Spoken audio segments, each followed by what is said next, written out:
Coragem virou uma palavra meio motivacional, então vou limpar isso logo no começo. Coragem não é ausência de medo, coragem então é agir apesar de medo. Quando a ação tem um motivo que vale realmente esse custo. E eu vou responder por que a coragem é tão importante, juntando a neurociência e filosofia, e por que ela costuma separar quem avança de quem vive uma vida empacada. Na psicologia, isso aparece de um jeito bem direto. Coragem é persistir mesmo sentindo medo e a ansiedade. Na filosofia clássica de Aristóteles, coragem não é ser imprudente, é um meio termo entre covardia, que é a falta, e a temeridade, que é o excesso. Agora vem a parte que realmente interessa, porque isso costuma separar as trajetórias. Porque a vida real é um monte de momentos pequenos em que você escolhe entre duas rotas. Evitar o desconforto de agora, rota 2, aceitar desconforto agora, para ganhar liberdade depois. Coragem, então, é a habilidade de escolher a rota 2 quando faz sentido. Então, não garante sucesso no sentido clichê, mas quase sempre é o que separa quem tenta e ajusta e de quem evita e acaba repetindo. Então, a aula hoje é realmente para todo mundo entender. E quando eu usar um termo aqui difícil, eu vou traduzir para você na hora, tá? A aula aqui qualquer um vai entender. Começar então o que é coragem e o que ela não é também. Coragem não é ser uma pessoa destemida. Se você não sente medo nenhum, muitas vezes aí não é coragem, tá? É falta de noção do risco ou impulsividade. Então você já vê muitos vídeos, principalmente de homens, né, fazendo coisas totalmente imprudentes. É realmente falta de noção de risco. E isso não é ligado realmente à coragem. Coragem não é se jogar de uma ponte. Coragem não é aumentar o risco sem necessidade.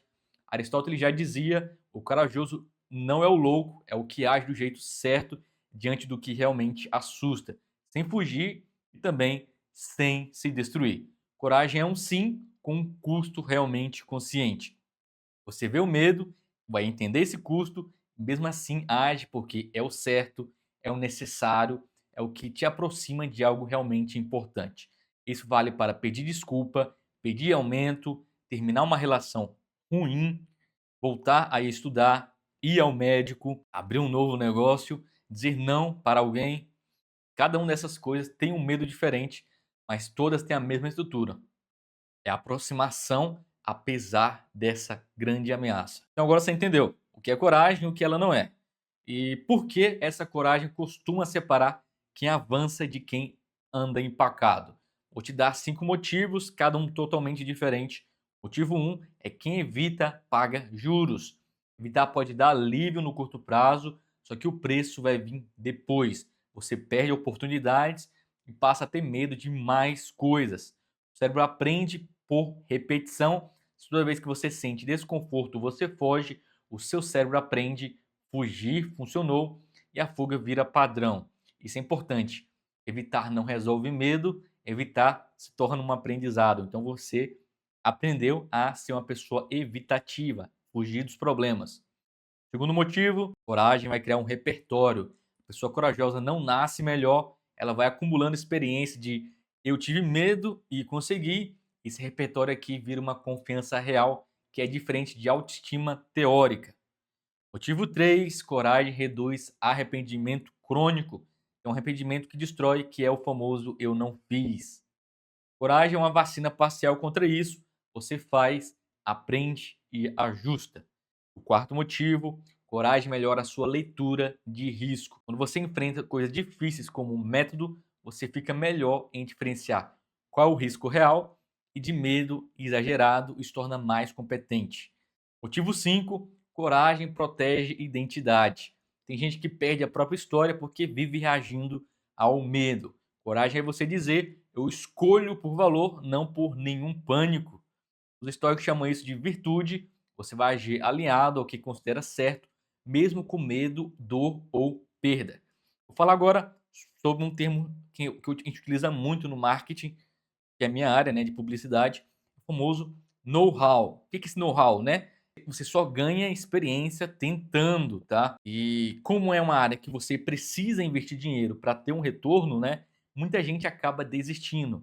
Por exemplo, coloca R$ 1.000 em publicidade e vê que o retorno nem retornou os R$ 1.000, pessoa já desiste. Eu já tive muito prejuízo realmente na publicidade, mas hoje, com a minha experiência, eu vejo aonde coisas que não dá certo mais e as coisas que dão super certo. Por exemplo, eu tinha um mito muito grande na minha cabeça que eu só iria conseguir vender na internet se tivesse uma conta cheia de seguidores, like, entre outras coisas. Depois que eu entendi mais sobre algumas estratégias do marketing, como o marketing 360, né? Eu entendi que eu não preciso ter uma conta recheada de seguidores, de inscritos no Instagram, no YouTube bombando para vender. E isso foi o momento que eu percebi: caramba, tem muito dinheiro aqui parado que eu posso colocar dentro do meu bolso. Foi aí que eu percebi que a minha falta de coragem antigamente atrasou um pouco os meus projetos, né. Isso foi quando, assim que eu comecei a trabalhar com a internet em 2019, 2018, tá, final de 2018 praticamente, tá. Então, você precisa, ganhar experiência errando, é exatamente esse know-how. Você vai acerta uma coisa, erra outra, e você vai tentando até você conseguir, tá. E também vou fazer um vídeo também para você entender quando é o momento certo de desistir, que eu vou explicar. Eu já trabalhei num nicho bem específico que eu falei: "Não dá mais, eu vou desistir".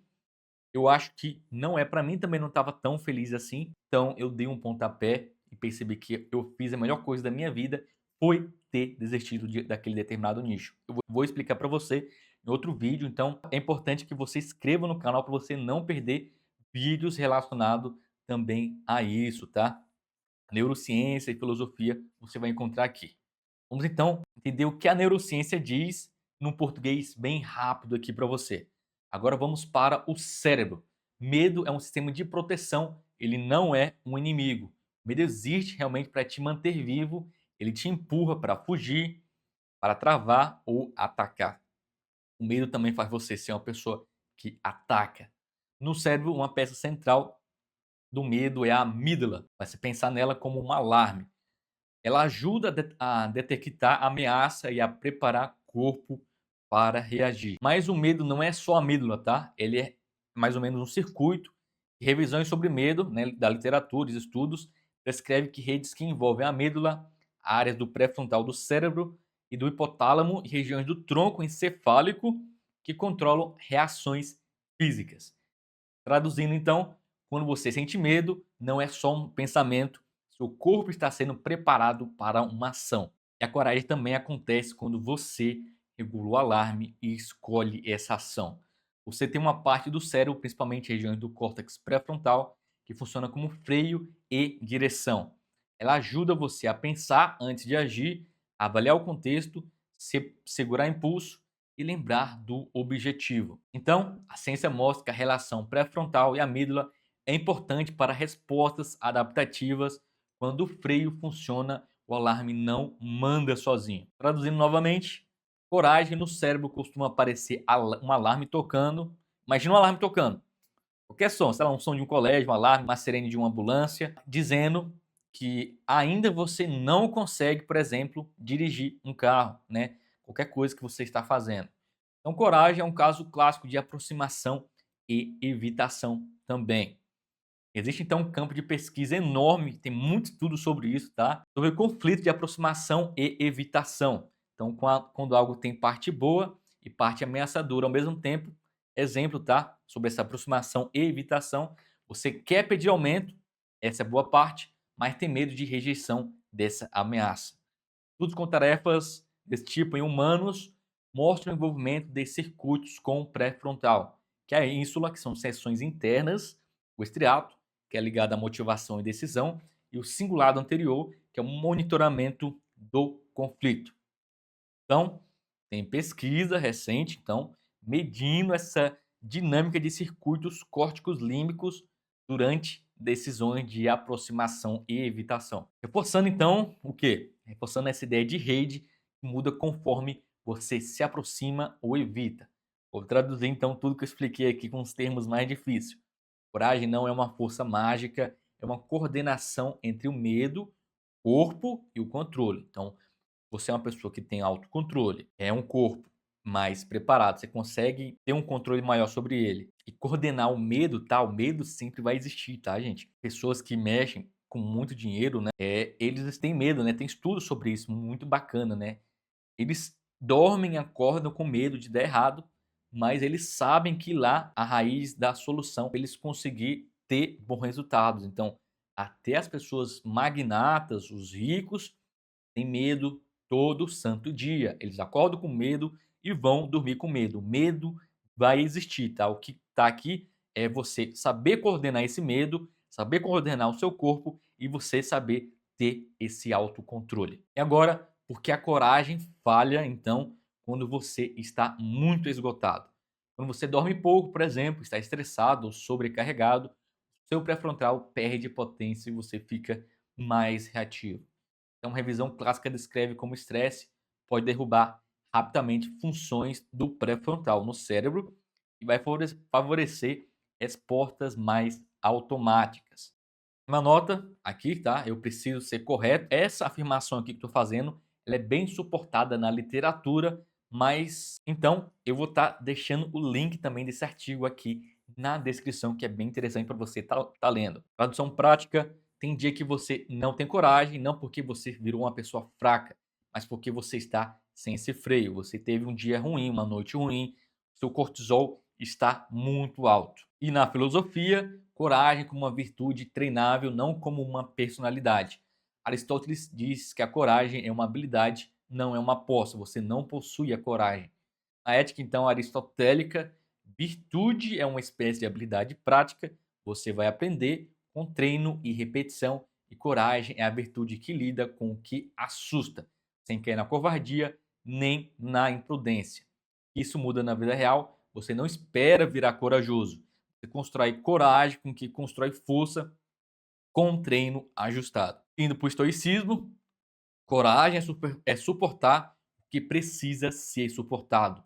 Então, para os estoicos, coragem não é uma bravata aqui. É a força de encarar o medo, dor e perda sem abandonar os seus valores. Então, isso aparece na prática como dizer a verdade, mas com respeito, fazer o que é certo, mesmo sem aplauso, suportar desconforto sem você se destruir. Então, já mostrei aqui para você, segundo a filosofia, podemos então ver os tipos de coragem no dia a dia para você entender. Coragem, primeiro, é a coragem social, que é o risco de rejeição. Exemplos, então, você falar em reunião, você tem medo de falar, convidar alguém para sair, realmente dá esse medo, colocar o limite numa pessoa é complicado, realmente existe esse medo, você precisa ter essa coragem. E o medo também de pedir ajuda, você precisa de coragem, reconhecer que você precisa de ajuda. O medo aqui principal é: vão me julgar. E o treino simples é uma ação social desconfortável por dia, pequena e com um objetivo bem claro. Então, fazer uma pergunta em uma reunião, não fazer um discurso na reunião. O segundo tipo de coragem é a coragem emocional, é o risco de você sentir os seus sentimentos. Você admitir um erro, você tem medo, medo de pedir desculpa, falar que isso te feriu, terminar uma relação que te drena. Você tem medo, mas essas situações aqui você precisa de coragem. E o medo aqui é que você vai desmoronar. O treino simples é conversas curtas, com frases objetivas, sem nenhum drama. Agora temos a coragem moral, que é o risco de perder uma vantagem. Por exemplo, você não vai compactuar com uma injustiça, não mentir para se beneficiar, assumir responsabilidade. Tudo ligado realmente à moral. O medo aqui é você perder o seu status. Aqui é o estoicismo entra muito bem, é bem útil. Coragem sem justiça vira só uma pessoa ousada. E a coragem próxima é a coragem física, o risco de desconforto corporal. Por exemplo, voltar a treinar. Você precisa de coragem. Fazer exame médico, você precisa de coragem, porque você tem medo de descobrir alguma coisa que não quer descobrir.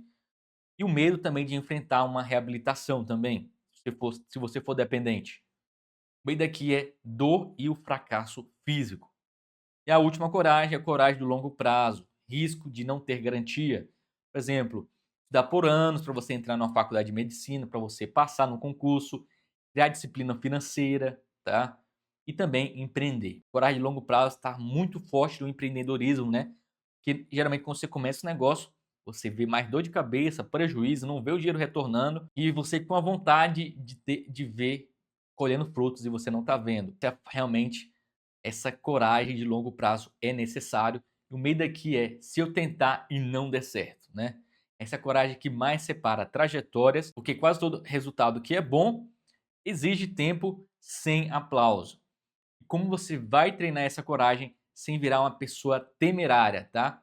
Temerária é uma pessoa que teme que não vai dar certo. Aqui entra um método que cada ferramenta abaixo vai resolver um ponto diferente para você. Ferramenta 1 é a escada de medo. É a exposição com inteligência ao medo. Você não vai se jogar para o medo, não vai se arriscar de uma vez. Vai ser gradualmente. Imagina você realmente subindo uma escada, um passo por vez. No inglês, chamado step by step. E você vai aplicar isso. Então, essa exposição é encarar o que dá medo realmente nessas microdoses, só que repetidas vezes para o cérebro aprender que você aguenta isso. Na psicologia clínica, esse princípio é uma base de muitas intervenções para a ansiedade. Você vai reduzir o evitamento e criar aprendizagem nova. E isso conecta com mudanças em circuitos de medo da amígdala e também do pré-frontal e ao longo da extinção do medo. Aprender que você não vai precisar reagir como antes. Um exemplo aqui, você tem medo de falar, a escada não começa com um palco, você não vai direto para um palco e começar a falar com várias pessoas. Você vai começar com perguntar algo numa reunião pequena, apresentar 2 minutos, apresentar 5 minutos e assim por diante. A segunda ferramenta é a ação mínima corajosa. Coragem morre quando você exige atos realmente muito grandes. A ação mínima é qual o menor passo que mantém a direção. Você vai abrir o documento, mandar mensagem, marcar uma consulta, dar o primeiro não. Isso aqui é um truque mental, é uma já ligada à engenharia de comportamento. Vamos ir para a terceira ferramenta, que é a regra dos 90 segundos. Quando o medo bate, seu corpo vai subir, né? Ele vai reagir. Se você reage ele no pico, você acaba fugindo. Então, o treino é esperar 90 segundos antes de decidir. Não para o medo sumir, para você corrigir o freio que foi ligado, você conseguir colocar o seu corpo de novo em ordem. A quarta ferramenta é coragem com propósito. E a forma mais estável de coragem é agir por valor. Pergunta simples é: o que eu estaria escolhendo se não fosse pelo medo? Isso não vai eliminar o risco, mas melhora a clareza. A quinta ferramenta é o pré-compromisso. Esse pré-compromisso é decidir antes, quando está calmo. É decidir o horário, o ambiente, a regra. Por exemplo, segunda 19 horas eu vou treinar. Sexta eu faço uma ligação. Eu não vou adiar aquela consulta médica. Isso impede que o medo do momento governe realmente o seu calendário. E os erros que fazem as pessoas acharem que não tem coragem, o erro aqui é totalmente diferente. Primeiro é esperar o medo ir embora. O medo costuma ir embora depois que você age, não antes. Então, depois que você coloca em prática que o medo vai embora. E segundo, achar que coragem é uma personalidade fixa. Virtude é algo treinável, né? Igual Aristóteles falou, e coragem é algo que você tem que praticar. Terceiro agora é confundir coragem com agressividade. Gritar não é algo corajoso, às vezes é fuga do desconforto, tá? Você pode achar que está sendo corajoso, gritando, sendo rude, ofendendo, mas aí também não é coragem, tá? Você está só fugindo do seu desconforto. Quarto é tentar ser corajoso quando você está esgotado, debilitado, estressado, com cortisol muito alto. Sem sono e com estresse, seu freio vai piorar. E o quinto agora, subir a escada rápido demais, aí você vai se traumatizar mais ainda e reforço de fuga. E usa isso como reforço de fuga, tá? E sexto, viver sem uma recompensa limpa. Se sua vida só tem cobrança, coragem vira um sofrimento. Você precisa de descanso e prazer saudável para sustentar um esforço. Agora vou passar um plano para você, de 30 dias, para você treinar uma coragem para uma determinada atividade específica, tá? Tô falando para você superar todos os medos de uma vez. Escolhe um medo que você quer superar esse mês e vai colocar em prática, tá? Semana número 1, você vai mapear esse medo, tá? Vai listar 5 coisas que você evita por medo, vai escolher uma só para treinar e vai criar a escala com 5 degraus. A 2 é uma ação mínima, 5 dias, um degrau por dia, bem pequeno. Regra que você para antes de você traumatizar. Na terceira semana é a coragem social ou emocional. É uma conversa difícil mesmo. Vai preparar essa conversa de 5 minutos. Por exemplo, eu preciso dizer X coisa para você, quero quando acontece Y, sinto coisa Z, meu pedido é X, se não der, eu faço X coisa, você colocando um limite, então você faz isso na terceira semana, tá? Essa coragem ligada à social e emocional. Precisa realmente ter essa conversa difícil. E a quarta semana é a coragem de longo prazo, que é um compromisso fixo, por exemplo, estudar, treino, um projeto, sem negociar com o seu humor. Não espere você estar super animado para começar esse projeto. Comece com micropassos. Então, a neurociência vai te dar uma visão prática que coragem costuma ser o freio desse pré-frontal, funcionando mesmo com o alarme, a amígdala, ligado no cenário de aproximação versus evitação. Então, a filosofia vai te dar direção. Coragem é uma virtude treinável e equilibrada, não é uma covardia, não é nem é temerária e serve para agir conforme valores, não conforme o medo.